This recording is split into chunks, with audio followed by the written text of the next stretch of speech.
एक नई साइलेंट बीमारी आज के जनरेशन में तेजी से फैल रही है और इस बीमारी के सबसे बड़े शिकार है जनरेशन जी और जनरेशन अल्फा के बच्चे।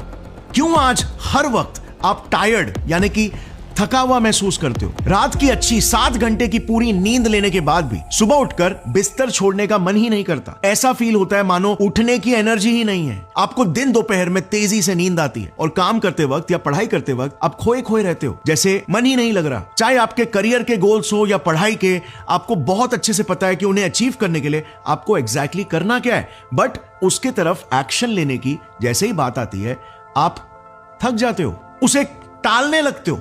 वेल, ये एक्सपीरियंसेस ना सिर्फ आपके अकेले के बिल्कुल नहीं है, बल्कि एक बहुत ही बड़ा साइलेंट एपिडेमिक फैल रहा है जिसके बारे में मोस्ट ऑफ द लोगों को अवेयरनेस भी नहीं है। कोई इस कांस्टेंट टायर्डनेस और लैक ऑफ एनर्जी के इस प्रॉब्लम को फिक्स नहीं कर पा रहा है, क्योंकि कोई भी इन प्रॉब्लम्स के रूट कॉज को ही ठीक से समझ नहीं पा रहा है कि ये प्रॉब्लम जन्म ही कहां से ले रहे हैं इन द फर्स्ट प्लेस।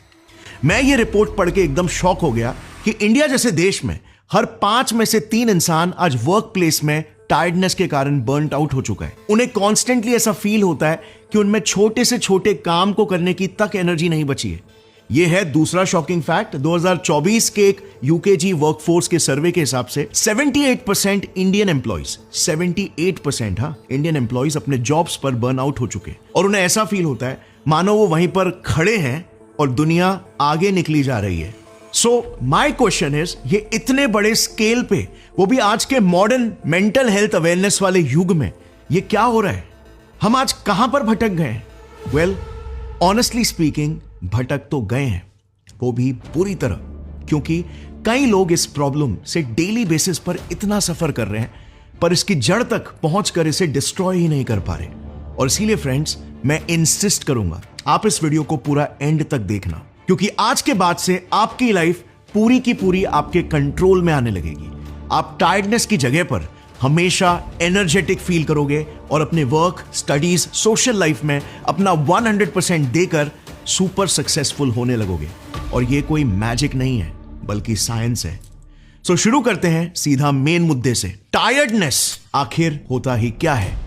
अब इसे ध्यान से समझना, कई लोग इसे समझने में ना गलती करते हैं। सो टायर्डनेस एक साइकोलॉजिकल स्टेट है, फिजिकल स्टेट नहीं। चाहे आपने खाने में कितने भी कैलोरीज क्यों ना कंज्यूम कर ली हो, कितना भी रेस्ट आपने क्यों ना ले लिया हो, कितना भी एनर्जी ड्रिंक आपने क्यों नहीं ठूस लिया हो, it has nothing to do with energy.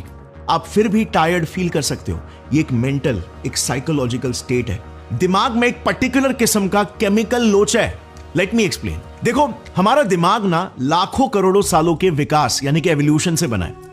और लाखों सालों पहले जब हम जंगलों में रहा करते थे तो वहां पर बेसिकली स्विगी, जोमैटो और इस्कॉन का फ्री फूड फॉर लाइफ नहीं हुआ करता था। बेसिकली रिसोर्सेस की बहुत ज्यादा कमी हुआ करती थी और ऐसे दौर में जहां पर जानवर भूख और प्यास से एक्चुअली मरा करते थे, एक्सट्रीमली इंपॉर्टेंट था कि हम अपने बॉडी के एनर्जी रिसोर्सेस को सोच समझकर इस्तेमाल करें।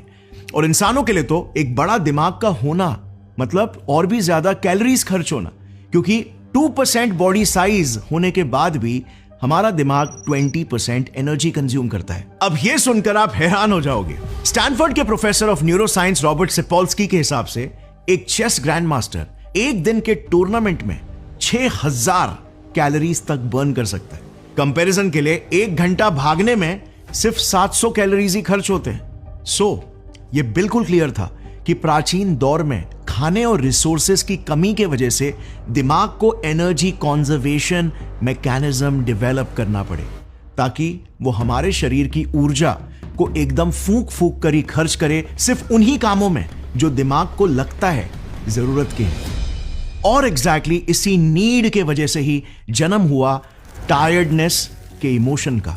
2012 में पब्लिश हुए न्यूरोसाइंस के सेंट्रल गवर्नर मॉडल के हिसाब से टायर्डनेस बेसिकली एक ऐसी फीलिंग है जो आपको ऐसा महसूस कराती है कि एक पर्टिकुलर एक्शन या एफर्ट लेने का कोई फायदा ही नहीं है, सिर्फ उस एक्शन को लेकर खाली आपकी एनर्जी वेस्ट होगी।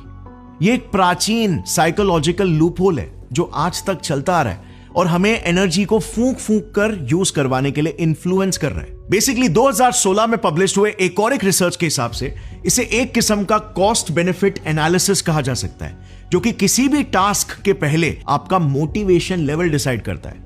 हमारा ब्रेन किसी